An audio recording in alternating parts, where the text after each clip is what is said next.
but I want to frame up a couple things, and really, but also look forward to really a wide-ranging conversation about anything that the group wants to talk about. But, you know, when I talked about this, I think, on the day that before opening day last time I talked with you. We have three primary objectives driving our strategy here. And, you know, I think about this business. First is to win more baseball business, to put a better product on the field. And that is, I think we all know that's a painful process right now, but we're certainly committed to doing what it takes to get back to form and to compete again. Second is to secure the future in Kansas City. At the heart of that is our stadium and ballpark district project that we've been talking about. There's other things involved in that as well, really more about media strategy, making sure our fans have access, and there's other things going on in Major League Baseball that I think also contribute to securing the future for a franchise like ours in Kansas City. And the third is to use this platform and this brand to do good things in the community. And that's the Urban Youth Academy, that's Rose Charities, that's cause marketing with our partners around town. That's nothing new for the Royals. It goes back to our founder, Ewing Kaufman. We certainly would like to take that to another level. So let's first talk about baseball. You know, I feel accountable for where we are right now in our baseball team. I would just tell you that we are committed to do what it takes to return to form, to develop a playoff caliber team here in Kansas City. We made meaningful changes both on and off the field last year that were necessary. And you know, sometimes this is, as we've said before, this is a real year of evaluation, and that evaluation right now is painful in that we've committed to a young group. We obviously need, we've got some pieces of the puzzle that need to be added. I look forward to the second half of the year for further evaluation, for further development on the part of our team. We might see some new faces. You know, I have great empathy for fans. I'm a fan. I have to separate a couple parts of my brain as a fan and as an owner with accountability for results on the field. But I have great empathy for fans. The other thing I would say is we have great fans here in Kansas City. We just need to give them something to cheer about. I look at the Reds right now. They win 10. They're struggling. They win 10 games and they have 6 straight sellouts. You know, that's the type of baseball fan that we have here in Kansas City. It's a great sports town, as everybody knows. It's also a great baseball town. You know, I could sit here and talk about the positives. You know, I could talk about Daniel Lynch's most recent 2 outings. I could talk about Brady Singer shutting the Guardians down for 6 innings the other night. I could talk about the promise of Michael Garcia. But, you know, at the end of the day, until we start producing better results, you know, those are the things that Q and JJ are focused on. I think I have total confidence in both of them. I think both of them, this is a challenging year for them. It's challenging for our players, but Q and JJ knew what they were taking on here, and what I appreciate about their approach, particularly with a young group like we have today, is really the growth mindset, keeping these players even and focusing on their processes and continuous improvement, and really having that growth mindset where you look at setbacks as growth opportunities and learning opportunities. So although it's challenging for them, I'm very pleased with the way that JJ and Q are handling themselves. But at the end of the day, this is a performance business. It's about results. Results in baseball are about wins and losses, and we have some ground to cover. The second thing that I talked about is securing the future in Kansas City. You know, we knew when we bought this team, we're approaching the end of a lease with Jackson County. We knew we were in an aging building. And we knew, I think as I've said to this group before, this is the most important thing that we'll have the opportunity to do while we have the privilege of being stewards of this franchise.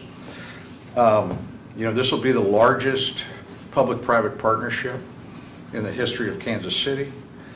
It is, you know, it has massive and immediate community impact economic impact. And when I say immediate, that's also why we have a great sense of urgency about getting on with it. And that economic impact is not just 81 nights a year, it's 365 days a year. We're committed to a world-class ballpark and ballpark district that keeps us competitive with our peers nationwide, and is also about staying competitive on the field in this business. We're in very close contact with our partners across the parking lot, the chiefs. As it relates to being in Jackson County, we're going to have to work in concert, and they're very, very much with us on that timing. One thing I would just say is that as it relates to this process, no one's waiting on us. We are the urgent party in this process, and that's not a criticism of any of the other people that we're waiting on. They may have other things to deal with. The chiefs certainly, we're together with them. They understand our decision-making process. We understand theirs. As it relates to Jackson County, you know, our ask of them is very clear, and it has been clear for some time. It's to extend the existing sales tax, the existing 3/8 cent sales tax, and really that's being used today to maintain 2 aging buildings, and to redeploy that capital to do something very special that will have immediate impact on Kansas City. That ask has been in place for some time. As it relates to Clay County, you know, that is I'd make it clear that, you know, they entered this process relatively recently, but I would just say that that is a serious bid. It's a serious idea, and it's one that we're taking very, very seriously. But I would just say again, I understand where other parties are, but I would just make clear that no one's waiting on us in this process. You know, the third objective is what we're doing in the community. I talked about the Urban Youth Academy, Royals Charities, different ideas around cause marketing with our partners. The thing about that commitment to community, though, it is part and parcel. We talk about the stadium project. It's about being more competitive on the field. It's about making sure, actually this process, I say the Royals, but this process is to make sure that both of these franchises will thrive in this community for the next 50 years. But the community focus is really part and parcel of this project as well, and that we're committed to lifting all boats in this process, and we're committed to leaving no one behind. With that, I think, Sam, I'm happy to take questions. Yeah, sorry, just the order I saw the hands, Joel. John, from a baseball standpoint, you knew going in this would be a difficult year. Are you where you thought? Is it worse? And how do you convince the fans to hang in there? I would think, I think the results are worse than we thought they would be. We knew it'd be challenging. We have a young group. I think when I look down on I think we have the youngest, certainly, lineup as it relates to position players. And our pitching staff, particularly if you take Zach and Araldis, it's a pretty young group too. So I thought, but I did think we'd be further along. But that's also why it's important that when we say evaluation, we need to understand very clearly where we are, so that we can, as we think about what's coming up right now, the trade deadline, you know, the All-Star break, the draft, the second half of the season, which will be further evaluation to see where we are, and then what do we do in the off season to really try to accelerate and kind of get us, you know, start to get us to where we need to be. Sam?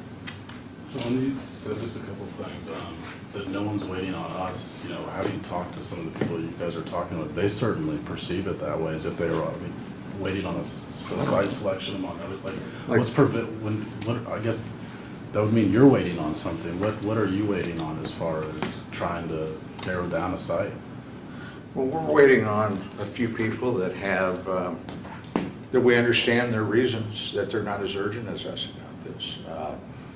We think it's important that we have a sense of urgency about this, because, you know, this is a really important project, and the time is now.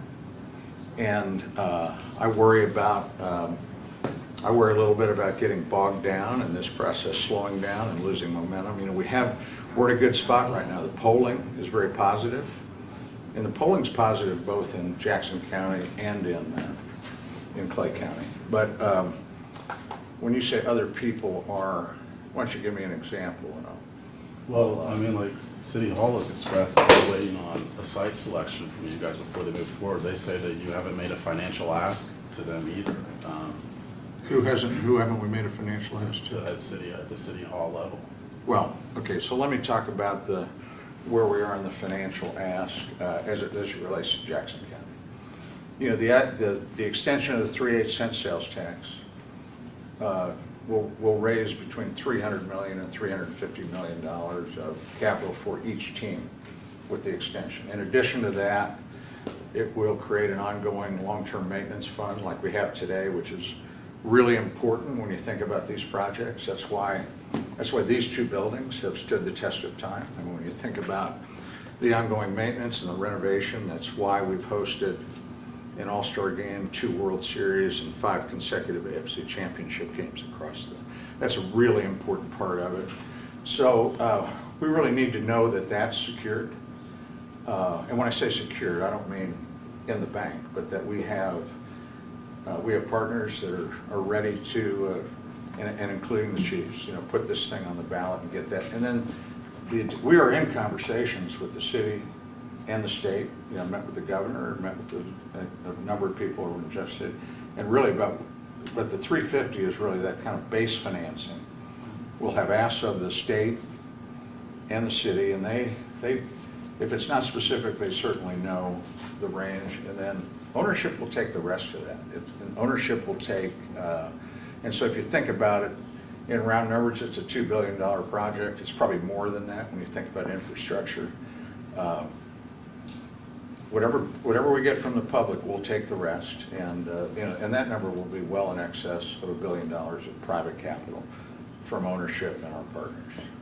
Just sorry, but you said a few things as far as like what has prevented you so far and continues to prevent you from selecting a site today? Well,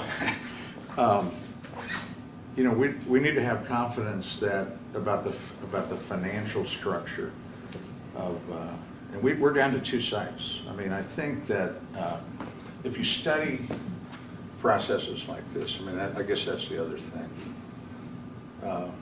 In fact, I have about 30 letters on my desk right now asking me to vote no on the transfer of the Oakland A's to Las Vegas. And I don't mean to call them out, but that's an example of a process where it drug on for a long time, right? And people waited. So. So I think if you think about that, we've moved at warp speed relative to how long these complicated projects usually take, and we're down to 2 sites. So, and we're going to be ready to get that down to 1, we hope, by the end of the summer. But there's still some critical steps that we need to take with our partners to make sure we can do that. And John, what have you learned about the team in the first half, just beyond the results? Because I know at the beginning of the season you were looking for improvement. So what have you learned about the roster? About the roster? Well, I think, you know, I think there have been some pleasant surprises, but there's also been some disappointments, and I don't mean that like in specific players. And we've had some injuries, certainly on the pitching side. But I think we have a core. I think we have a core of young talent.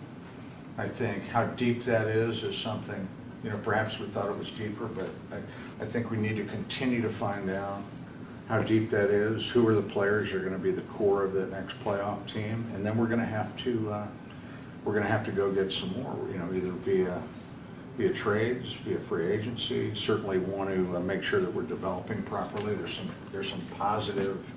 I guess there's some positive things in our minor league system right now, particularly on the pitching side in terms of performance metrics. Looking forward to maybe seeing some of those people up here in the second half, and that'll be an opportunity to further evaluate. Do you foresee any more changes or additions being made organizationally to help this team get to where? You know, I think, I would say that constantly we're looking at people, processes, systems, making sure that we're doing the right things, whether that's in evaluation, our draft process, our scouting, our pro scouting, our international business. And, you know, we made some changes this last year, which I think were really important. And we've re-engineered our pitching system, which I feel really good about that, but it's not a quick fix. And that's going deeper into our system as well in terms of development. But all those things, I think, making sure the farm system is flourishing, making sure we're developing our talent. And, you know, I think, and we've always, you know, you hear everybody say it, pitching is the key to this. So making sure that we're, you know, evaluating, acquiring, and developing pitching talent certainly as a priority. Bye. Good morning, John. Recognizing this season, and the stadium district project is a generational conversation, I do wonder if you could elaborate on the point you made earlier about that this project would enable the team to be more competitive. In what ways? I understand there's some economic point there, but I wonder if you could just specify how it's going to help that. Yeah, and when I say secure the future in Kansas City, the stadium is really what we can do here in Kansas City. I also think there's a lot of positive things going on at Major League Baseball right now as it relates to our global media strategy, our local media strategy. You know, the Bally's or Sinclair bankruptcy, while it's caused some short-term turbulence, I actually think it's a blessing. You look at, I think San Diego is the Padres are the only team that they have defaulted payment on rent, so they took their rights back. I think it expanded their reach by almost triple. And now the ratings aren't triple, but in terms of households that can access their games, they've tripled it.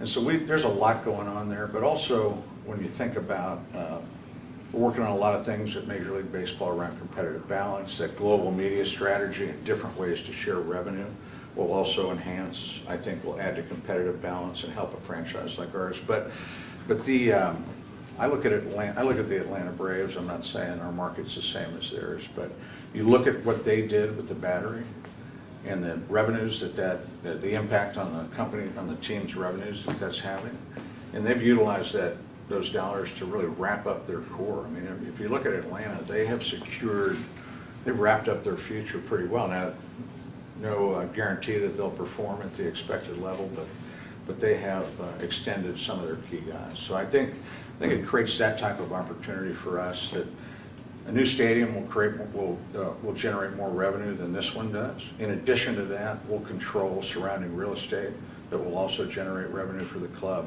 And this is not a business where you distribute cash to the investors. This is a business where you take your excess cash flow and you put it back on the field and you find ways to compete and do something special for the market here. One other thing for now, if I may. When this began, I think most of us thought about it this way. This was discussed as a downtown ballpark district, and all due respect to the Clay County, and I'm sure it has its great appeal, but I don't think we would construe that as downtown, and maybe it's different than the spirit of what was initially thought, at least perceived by me. I wonder if you could speak to that difference and how you reconcile it. You know, I think we always said downtown or near downtown. If you look at Clay County, it would be a different project. You know, you're talking about 85 acres versus 22 acres. East Village, 22 acres. It's about, you know, making the loop more dense. It's about going vertical. Out there in Clay County, it's probably more horizontal. You know, more of a. I think you'd still have commercial, you'd have residential, you'd have hotel, you'd have mixed use, you'd have entertainment, but it would not be as vertical, obviously. But the one thing I think about as I've learned more about Clay County is it's another way to connect. It's really a way to expand how you think about downtown. You know, that's a thriving, Clay County is a thriving county. North Kansas City is going to develop.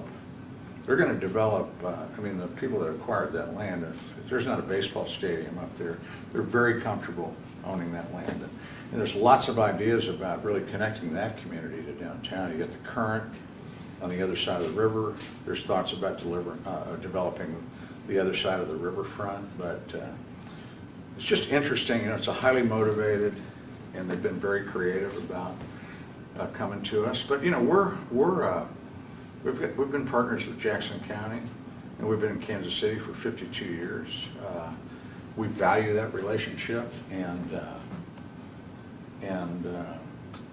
we certainly want to give them. We want them to give us our best shot, their best shot, and we're going to give them our best shot to do it there. But I think we should be clear. There's certainly an alternative to that idea. Isn't there a chance, John, that people either in Jackson County or Clay County will be voting on a sales tax extension in Jackson County or a creation in Clay in November? Sure. Just make sure I understand the question. I've heard rumblings about a potential sales tax extension vote in Jackson County or a sales tax vote in Clay County that would obviously have to be created in November. You know, I think those ideas are out there. I would just tell you, as it relates to Jackson County, and as it relates to our conversations with the chiefs, we're thinking more about April in Jackson County. Really haven't had the specific conversations with Clay about timing. You know, they're doing a lot of work to kind of prove themselves to us and getting their arms around this. I'll do one more. I also get the sense that there has to be a plan if a sales tax extension in this county fails. Would you agree with that? Well, I think you always have to have options, right? I would just tell you that if the Royals and the Chiefs are together on an extension of the tax in Jackson County, at least according to the polling that we have, it would be very surprising to us if it failed.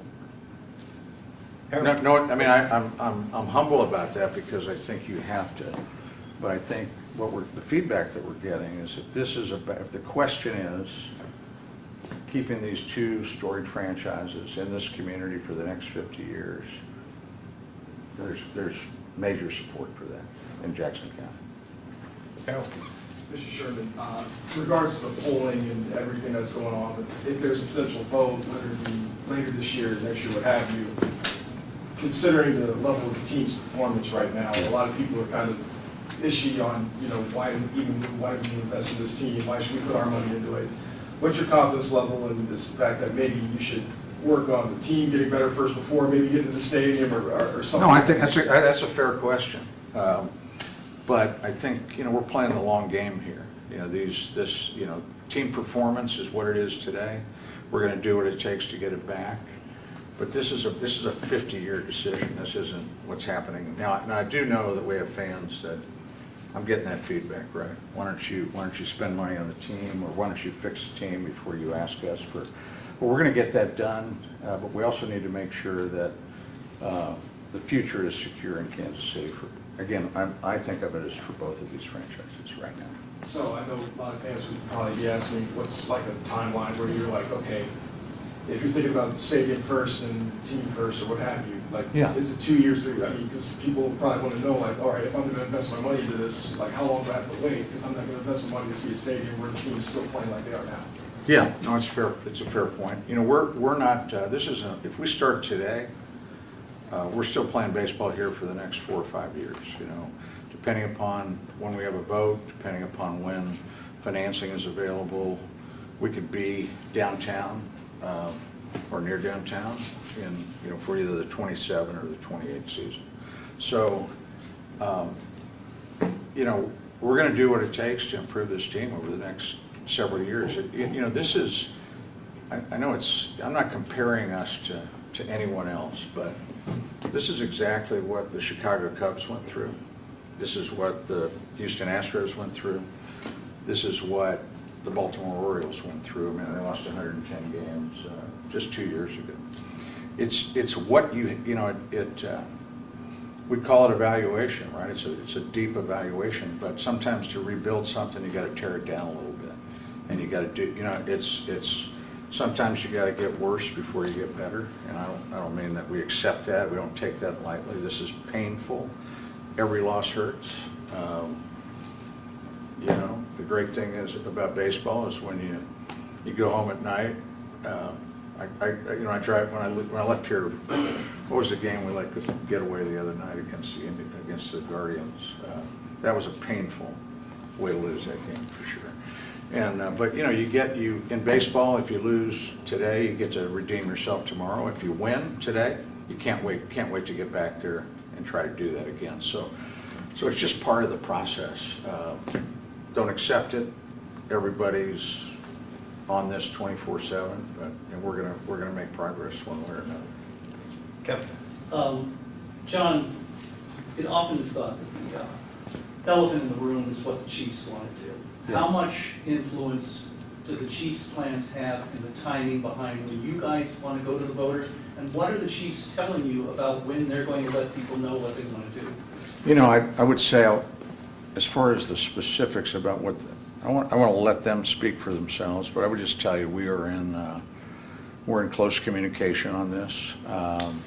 As it relates to Jackson County, they're going to make, when I say we'll be making our decisions by the end of the summer, I think they're on a similar timeline. I think that's their objective, to tell us, or to talk about what they want to do in that similar time frame. But I would ask you to talk to them, and I'd really rather let them speak for themselves. But just we are working together for a solution in Jackson County. Right. Well, you mentioned also that if the Chiefs are on the ballot with the Royals, that would certainly enhance its opportunity to be approved in Jackson County. Can you talk to me a little bit about that, or talk to your listeners? Pardon? If the Chiefs are on the ballot with you Yes. and a sales tax extension, that would be an easier sell to voters. Can you elaborate on that? Well, I do think, it's the details of the polling. We did scientific polling, both the Royals by themselves. A simple extension of the sales tax for both teams is pretty overwhelmingly positive.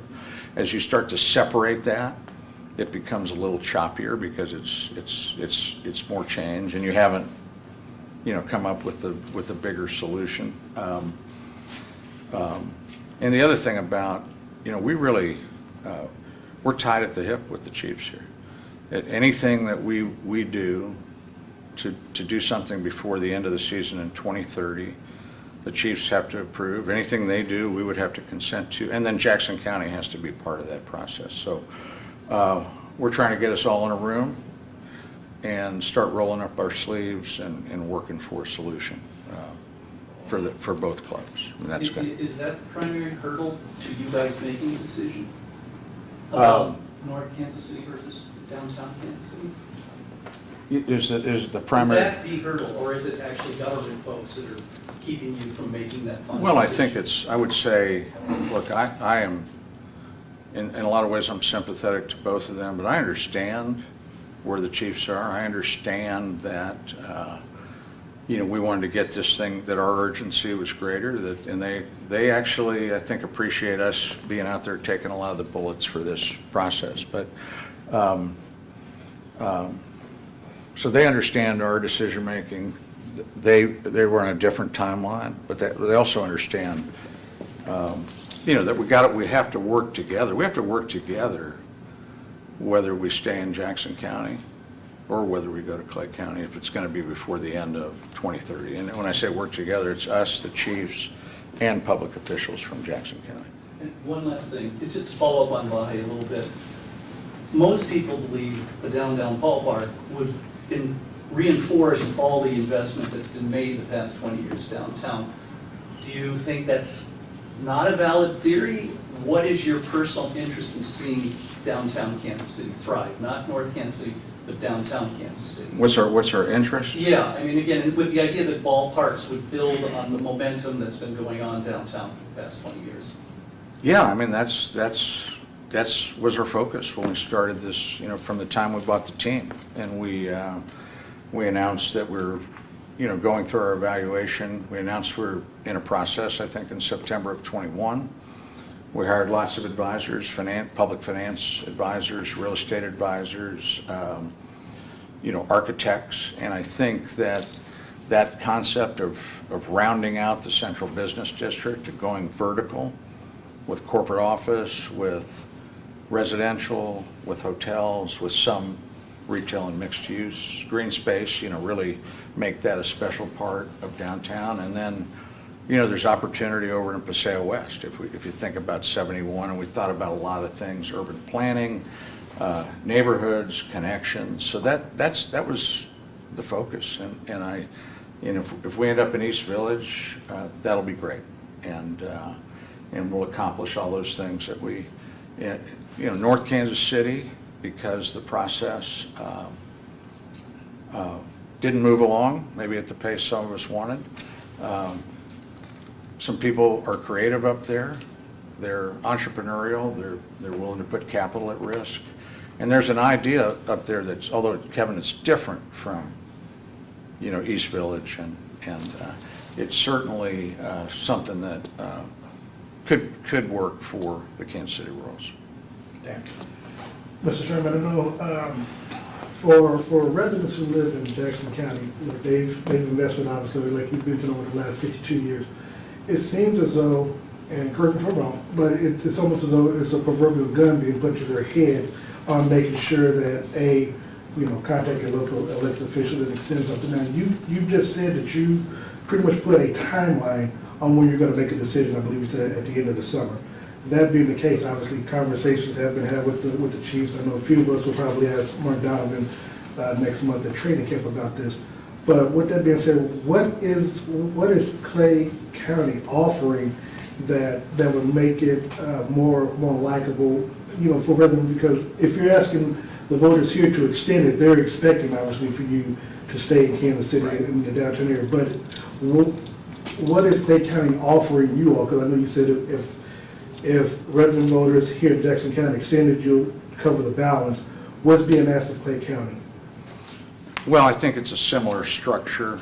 I think the early discussions on Clay County would be a similar structure, probably a sales tax in the county to create the base financing with contributions from the city and the state to kind of round that out. Infrastructure, there's more infrastructure that would need to be, it's another thing about the differences between the two locations, right?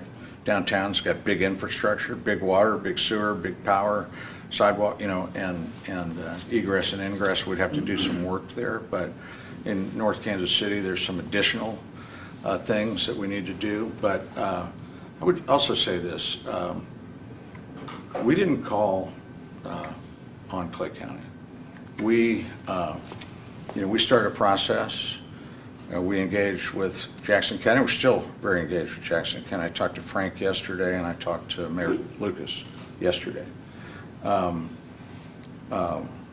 when you talk about investing this kind of capital, you get some interesting incoming phone calls. And we got a lot of ideas, and a lot of them were, I wouldn't say had any traction.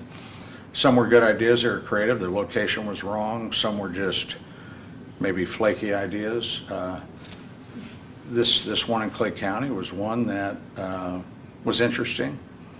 But we certainly didn't jump their way when they first brought it to us, but they have kind of stayed the course and continued to make it interesting. But again, it's an alternative.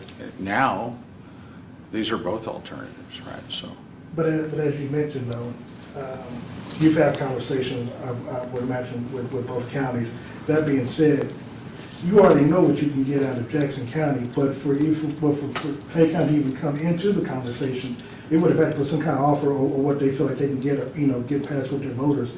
I know you just, because if you're going to make a decision by the end of the summer, you're not just going to say Clay County is where you're going to go, North Kansas is where you're going to go, and then try to come up with some language on what you're going to put before the voters.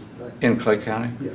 No, they have some ideas, but we're not as far along there. And also, I would say in Jackson, the story is not over in Jackson, in that I talked about the base financing, and that's really all we felt like an extension of the existing tax the continuation of using that capital that was already in place and already approved was a reasonable ask of Jackson County. So that's where, but we expect that the city and the state would add to that as well.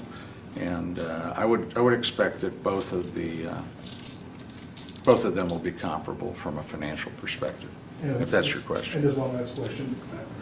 I know a lot of fans who come to Kaufman for the first time, and you know, when they ask about the new stadium stuff, when they come to the ballpark, they look at it and they just, you know, when I come to the press box, I'm always looking out, and I'm just seeing how beautiful this facility is. When you say that it's crumbling or something, it's kind of hard to imagine because taxpayers have been keeping the upkeep, and when you look at, you know, just this Hall of Fame room and other, and when you go to the stadium, it's hard for people to imagine that you need a new baseball stadium when they come here and see the stadium for the very first time.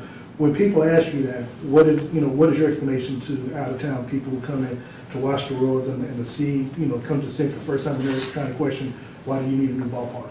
You know, it is a beautiful ballpark. I feel the same way when I come here. I still get goosebumps every time I'm on the field, and even though I do that a lot now. But it's, you know, it's 50-some years old, and it's going to be 60 years old at the end of the decade. It does have some structural and mechanical problems. We have done a great job investing in the stadium, primarily from a fan-facing perspective. But even with that, we're not competitive with modern stadiums, whether it's club space, whether it's eating space, whether it's premium areas, and so we're really behind the curve here. And at some point, I'd like to get the commissioner out here and really let him, and really let this group hear from him directly about, you know, what are the standards that we need to make sure that we're keeping up with in Major League Baseball. So this has been a great place to play. I've been a season ticket holder for a long time. I've had lots of memories, really, over a couple of generations of my family. So I get all that, but this is an old building. It's got problems. It's also not in the right place for baseball. So although I hear from fans all the time, don't move the stadium, move the stadium. I get that feedback all the time. But what I try to say to people that say don't move the stadium, I would say we're going to make it. If we can't make sure that it's easy to get in and out, and that it's safe, we're not going to take our fans anywhere with those things. And that's the kind of stuff I hear, right? Congestion, parking. But it's time to leave the K. I mean, I guess I can't emphasize that anymore, although I agree that it's a beautiful, if you sit in a suite or you sit up in the press box, the fountains, it's really quite striking in terms of its beauty as you look down on the field. And I apologize, well, just one last question. This is something totally different, but obviously in the state of Missouri, we still have sports betting here. What do the Royals plan to do to try, because I know the Chiefs are adamant about sports betting in Missouri. What are you all willing to do? Because there seems to be one or two legislators in Jeff City that's keeping it. What type of, full court press will the Royals do to try to get this? Yeah, we're in that full court press with the Chiefs, with the Blues, with the Cardinals. I'm looking at our general counsel in the back. There is an obstructionist there that's tying it to some other legislation. I don't know whether we need to wait till, I don't know the process to break through here, but we're all over that, and it is frustrating because we're now surrounded by states that have sports betting. We think that's an enhancement to our game, to football, to the other, how many professional teams do we have in Missouri now, right? We got 6, I think. Chiefs, Royals, Cardinals, the Current, the new soccer team over there, the Blues, and so we've got a meaningful contingent that's spent a lot of time in Jeff City trying to get that thing across the goal line, and so far we haven't got it done. I want to respect the baseball availability in about 10 minutes, but we got time for a few more. What do you say to fans who look at professional sports teams and say, owners are making money, why don't they just finance their stadium themselves? Why do they ask the public to pay for professional sports? What do you say to them? Yeah, that's a fair question. The way I look at it, particularly in a market like this, I think it's important that this is a public-private partnership. And I think that we're going to deliver meaningful community benefits and public benefits. And that'll be part of any agreement that we do, and we would expect to be held accountable to deliver those benefits. But the really important thing for me, we talked about why we bought the team, keep baseball in Kansas City for decades to come. I hope I own this team for a long time. I hope we own this team for a long time. But at the point where we decide to sell it to the next group of good people, I want this team to have a long-term lease in place, with the public in Kansas City. And so that's part of, in fact, I wished, in a lot of ways, I wish we had a long-term lease and a modern building when we bought the team. But that's really our job, is to make sure that when we get a new stadium, we're competitive with our peers. And I think making sure that the next owner, whoever it is, or next set of owners, I'm actually hopeful that I think the way we put our group together, an idea was that the successor could come within our group. And that, when you think about the legacy of ownership in Kansas City, think about Ewing Kauffman a lot. What he did to make sure this team stayed here, what he did to get it here was one thing. A year after the A's left in '69, or they left in '67, he got the franchise in '69. A lot of marshaling of resources, but what he did when he gave it to the Community Foundation, it was not, I've said this before, it was not good for the on-field performance, it was not good for the team, but it's why this franchise is still here in Kansas City. And then when David Glass called me in early 2019, that was in the spirit of Ewing Kauffman. So not only we buy the team and we're committed to doing this, in some ways we felt like we were selected for this mission, to make sure that baseball is in Kansas City, that we stay a Major League Baseball team, town. And I believe that the public part of that is important. We want to be reasonable about it. We're not trying, this will be the largest investment from any sports team. In fact, if you look at the history of these two franchises, I think it was 100% financial, public financing when it was established. I think for the renovations, I think the Royals put in $25 million. I think the Chiefs put in $75 million and took the overage. We're going to invest in excess of $1 billion, and we're going to take the overage. And so that, and we're going to deliver massive public benefit for that. And we think that's worthy of getting a public partner. And I want to make sure the next owner has a long-term lease whenever we transfer ownership of this team at some point in the future, which I hope is a long time from now. Jalen? Hey, Mr. Sherman, what do you say to a fan or a taxpayer who understands, like, hey, I gotta reach in my pocket and I have to pay my hard-earned dollars? How can you, like, help them feel assertive and comfortable, like this is the right thing to do? As it relates to the stadium? As it relates to the stadium, yes. Yeah, I think these franchises, as I've said a lot, they're really important to the fabric, to the culture of a market like this. I think, we're the second smallest market with an NFL franchise and an MLB franchise. I think only Cincinnati is smaller, and that's close. I think it's an important part of the community. We would expect to deliver, public benefit in excess of that investment, if you look at it in the aggregate. And we have information out there. It's on our, what's the website of the stadium? KCBallparkDistrict.com. There's information there about the economic impact. We're creating a huge amount of jobs, billions of dollars of labor output in the project itself, and then ongoing. And we believe that the benefits to the community will far exceed the investment that the community makes in it. And if that makes sense. Also in Jackson County, I think one piece of feedback we have had in our conversation with Jackson County is to make sure that we're doing things for the citizens of Jackson County, right? That they have discounted pricing opportunities, they have other things, and we have that in place today, but I think it's misunderstood, actually. Tom? Mr. Sherman, I think there's some pretty good poison pills in the lease about leaving the county. Okay, so how much of a before deterrent? Before 2030. Before 2030, so if you leave before that, how much of a deterrent would that be for Clay County and a hurdle for them to overcome? Well, I mean, any of that would have to be negotiated. I mean, it has, all this is a negotiation, right? And we're gonna live up to our obligations under the lease, right? And that's through the end of baseball in 2020. If there's an opportunity to move before that, that'll be negotiated. Clay County will agree to it, and the Chiefs will agree to Price it. for everything, sure. With the Chiefs, two separate places, you're not going to be here. Two separate leases then, but your plan is to have one, if it's Jackson County, still the same tax, but you can work it that way, but you'll have to separate on the lease, correct? Right, right. We think that going forward, these leases will be, they're actually separate leases today, but there's the most favored, there's cross checks, right? Most favored nation clauses and things like that. But we think, and if we go to East Village, that these can be two totally separate leases. Might even have different termination dates, depending upon what the Chiefs do, you know, in terms of their evaluation of renovation versus build new and the amount of capital they intend to spend. So, but we think they're standalone.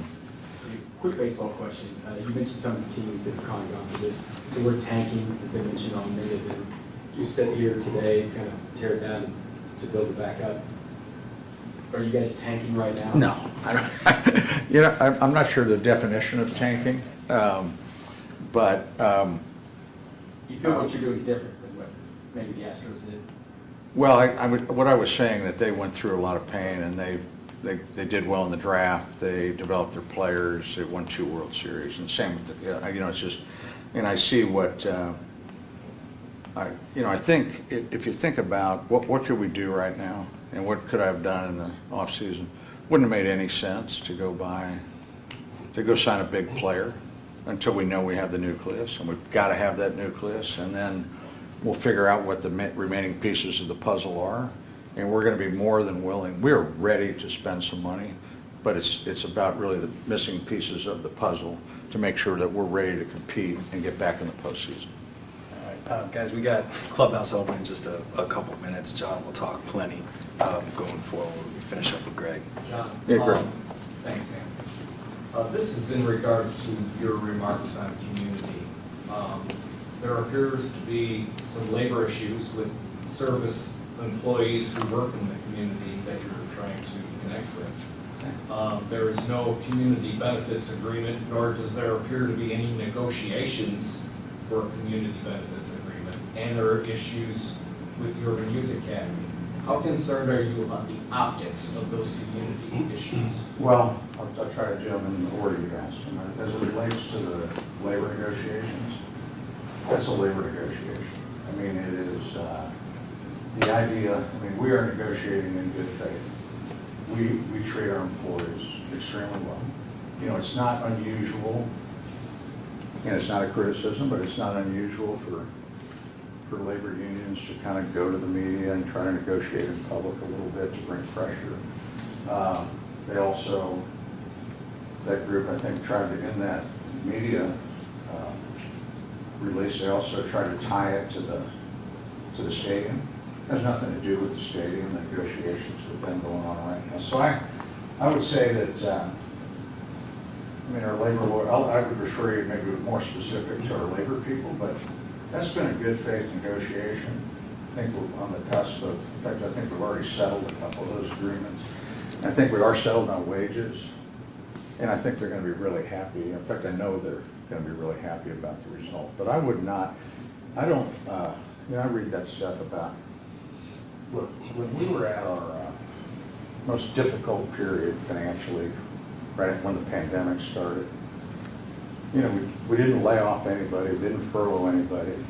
We took management pay cuts and shared sacrifice. We paid our minor leaguers.